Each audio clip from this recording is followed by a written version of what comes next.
Hey, it's Jim Craddock. Today is May 12th, Sunday, Mother's Day, 2024.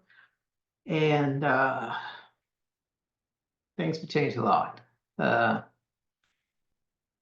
I wouldn't be shocked if this is my last update. Uh, there might be one more. But I've been in what I consider to be palliative care mode for a while now. And I'm just trying to cope and trying to give everybody as many regular days as I can give them. And that includes work, and that includes family, and it most includes my son. He's graduating in 10 days from high school, and he'll be off to college. And I'm so proud of him. He's done such a great job. He's matured so much. Uh, he's he's a great human being, and he's going to have a great life. Uh,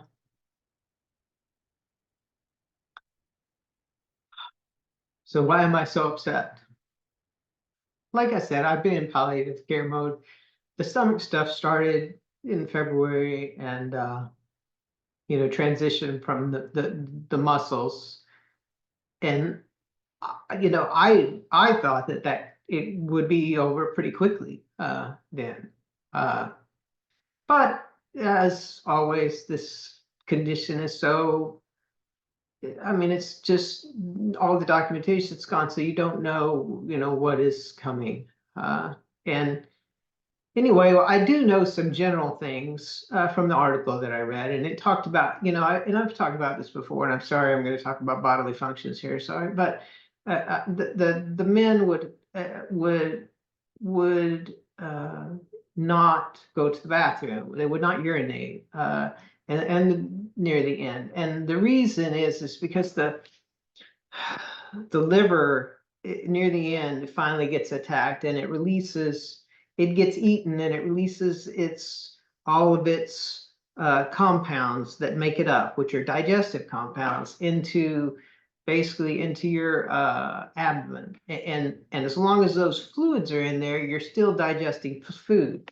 And so it talked about how, constipation would occur, and how a normal person in today's world, they would use things that would cause things to move faster and pull fluid in there to make it move, and that would cause, basically the end to come even faster, because it got rid of these important, digestive things that were sitting there. And I know that may not make sense, but this should make absolute sense. And I've talked about the high specific gravity for quite some time. And I know in the article it talked about how at some point the low specific gravity fluid comes, and mine's finally here. And it's happened just within the last, I don't know, 48 hours or so. And I what that signifies is that all those compounds are gone. There's no more stuff that is left to digest food, which means my bowels are going to stop. And over the last 48 hours, they have really, not moved much. So, I anticipate this being one of my last updates, and I've done a lot. That I not just recently, but in my life, I've toured different continents singing. I have loved and lived and discovered things. And in the last 2 weeks, honestly, my brilliance at writing code enabled by AI. I mean, it's just I'm able to turn things out so quickly. I I it's I've had two wives who love me. Uh, Great job. great mentors in my first job and second job, both at Conoco and at Solar. And a son that I would do anything for.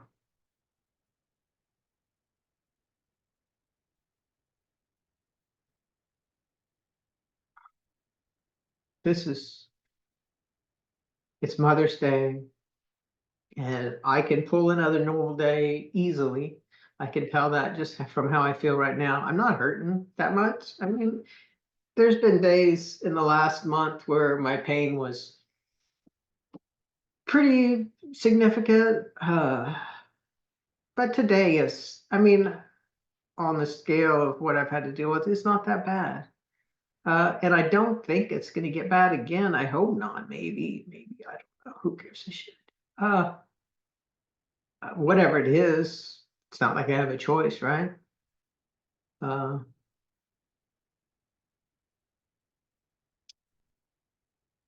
you know, I was thinking about, I have a doctor's appointment tomorrow. I made it this last Monday. And when I realized that things were changing, and I've thought about, what I would say to him because it's my PCP and he's seen me since when I first came out of the laureate with this condition, and he's never believed me. But uh, we've been thinking about, what I would say to him, and I think I'm just going to say, hey, look, I've been in palliative care mode.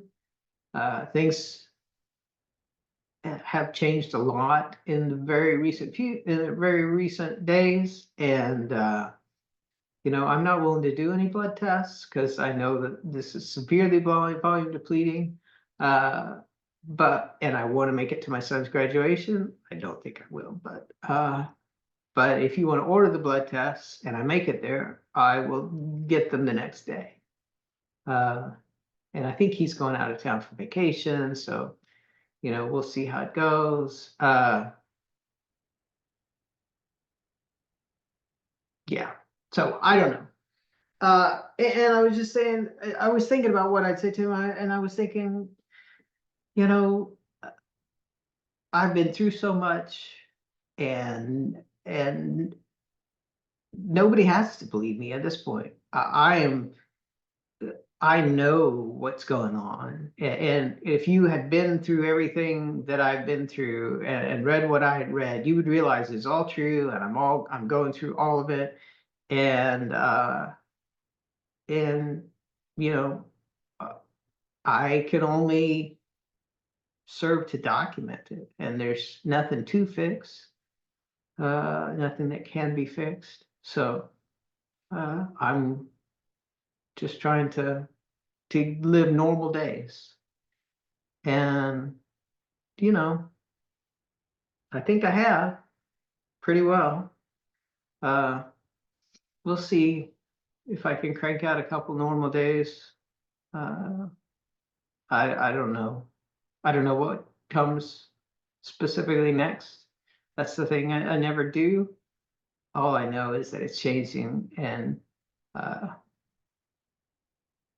that I think these are final type changes.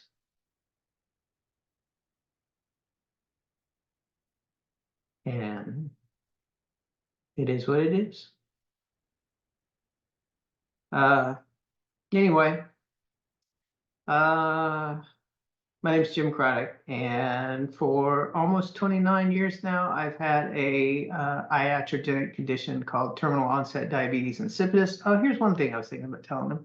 And, and the reason that you can't find anything about this condition is because the condition is derived from, it's a iatrogenic condition, means caused by treatment. And the treatment is caused by, was documented in these unethical, basically, experiments. By today's standards, they would be determined to be unethical. And the thing that has changed in the last 20 to 30 years in medicine is that the ethical, uh, how should I say it?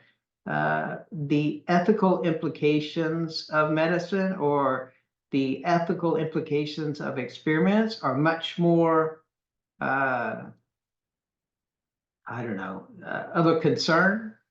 And people don't want to have they don't want unethical experiments in the public domain. Uh, and as a result, because this condition is caused by that, the condition can't be public, because if the condition is public, then you have to have the precursor, which is the unethical experiments, be public so you can understand where the condition come from. Uh, and and they don't want that. So they reclassified the condition and it went away, and then they could just no longer have to worry about explaining where the condition came from. And it's really that simple. Uh, anyway, uh, you know, I have dealt with this condition on my own because of the fact that they've redacted the science. It's very frustrating that anybody can control what science has access to and what science doesn't have access to. It's even more frustrating to actually know the science or understand the condition and to not be able to point anybody to it anywhere. And that's not fair. Uh, People need to re-examine these things and say, okay, did we really make the right call with this? Uh, and, and figure it out. Anyway, the world is going to change so much. Uh, I think every economy is going to experience dramatic inflation over the next many years. There's just too much debt, too many retirement programs, pensions that have to be paid, especially in Europe. China's got a huge debt problem in a decreasing population. Uh, and the United States has the same thing. And I think I was thinking about it, and it's almost as if people want that to happen, because if if leadership wanted to not have a decreasing population, they could fix that. They could financially incent people to have babies. And they're not doing that. So, so on some level, leadership does want a decreasing population, and it's all bad from there. The rich just get richer, the poor get poorer, and uh, I don't see a way forward with that type of a plan. So, I mean, the world of the next 100 years is going to be so different than the world of the last 100 years. Uh, and my son is going to be there for a lot of it, and I worry for him. Uh, I don't know. I think they'll come for the Bitcoin eventually. I think they'll try to take it away from people. I don't know if they'll be able to do it. I know the ETFs are already around, so what are they going to do about that? The ETFs are spot ETFs, so they have to put things in storage. And they made a spot ETFs on purpose. I don't know. I find it all fascinating. I wish I would be here to see it. I wish I had. I'm only, I mean, honestly, I don't think I look my age. I'm almost 55, and I don't think I look 55, and it's because of the condition that I have, which is great. I mean, once again, no wrinkles. Just because it pulls your skin tight as it apoptifies the cells and everything just gets pulled tight. I don't bruise. Yeah, people fall down, they bruise and stuff. I don't bruise because there's no circulation. I don't have any of the all those little blood vessels that cause bruises. Uh, anyway, I digress, and I just want to say to my family, I love you all, and every day that I have made normal has been worth it. And if that took me, icing things or hitting my vape or whatever, or taking a hot shower or a hot bath or whatever. I am so glad to be here today, to see everything that I've seen, to get to plant the garden and a wisteria plant and trees in the backyard and take care of sod for Bob and Barb and just do everything that I've been able to do recently and not be suffering while I'm doing it. It hasn't been that bad lately. It was so much worse the first year. And then all the muscle stuff last year. It was so much worse. Uh, and I've really been able to enjoy this time and to watch people grow up and to love my wife and my mom. And I'm thankful. So, hey, spread my story. Science has redacted this condition, and uh, it's a big deal. I mean, that shouldn't happen. Uh,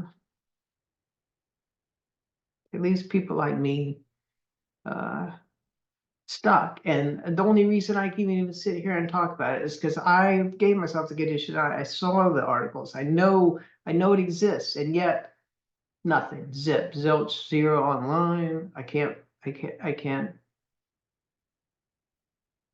It's very frustrating. Anyway, uh, if this is my last recording, uh, know that I'm still got my chin up. I'm still giving it all I got, and I'm grateful for the time I've had. I gave myself almost 29 more years. I would have died in there. And I think that's a trade I make in a heartbeat again.